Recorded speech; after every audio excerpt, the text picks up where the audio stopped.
Welcome to yo-yo TV. ఓటమి తర్వాత వైసీపీలో చరణం కరువైంది. ఒకరిద్దరు పార్టీ తరపున మాట్లాడుతున్నారు తప్ప మిగతా నేతలు ఇల్లు వదిలి బయటకు రావటం లేదు.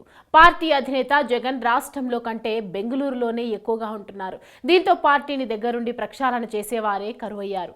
ఇదిలా ఉంటే వైసీపీ నేతలపై వస్తున్న ఆరోపణలు, కేసులు పార్టీకి మరింత డ్యామేజ్ ను తెచ్చిపెడుతున్నాయి. దీంతో కాస్తో కూస్తో ఇమేజ్ ఉన్న నేతలు పార్టీ మార్పుకు ప్రయత్నాలను షురూ చేశారు. వీలైతే టీడీపీ, జనసేన లేదంటే బీజేపీ, అది కాదు అంటే కాంగ్రెస్ అనే ఆప్షన్స్ పెట్టుకుంటున్నట్లు టాక్ వినిపిస్తోంది. పార్టీని వీడేందుకు ప్రయత్నిస్తున్న వారిలో జగన్ సమీప బంధువు బాలినేని శ్రీనివాసరెడ్డి పేరు ప్రధానంగా వినిపిస్తోంది. ఈయన వైసీపీకి గుడ్ బై చెప్పి జనసేనలో చేరేందుకు ప్రయత్నించారని ఇటీవల ప్రచారం జరిగింది.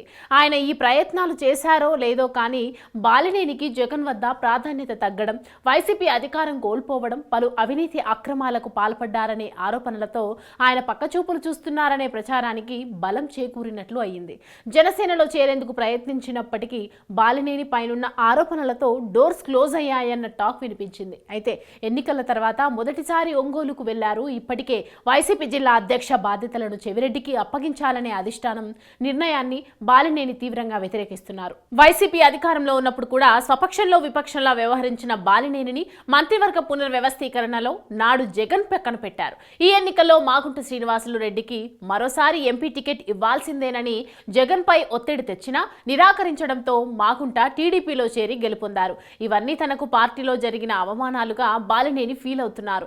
ఎన్నికల్లో వైసీపీ ఓటమి తర్వాత నియోజకవర్గానికి చెందిన పార్టీ నేతలు, కార్పొరేటర్లు టీడీపీలో చేరేందుకు క్యూ కడుతుండటంతో ఒంగోలులో తన రాజకీయ ప్రాధాన్యతను కాపాడుకోవాలని బాలినేని తీవ్రంగా ఆలోచిస్తున్నారు. వైసీపీలో తాను కోరుకున్న ప్రాధాన్యత లభించకపోవడంపై తీవ్ర అసంతృప్తితో ఉన్నారు. అయితే పార్టీ మార్పుపై జనసేన నుంచి ఊహించని స్పందన వచ్చిందనే ప్రచారంతో ఆయన కాంగ్రెస్ లో చేరే అవకాశం లేకపోలేదు అన్న వాదనలు కూడా వినిపిస్తున్నాయి.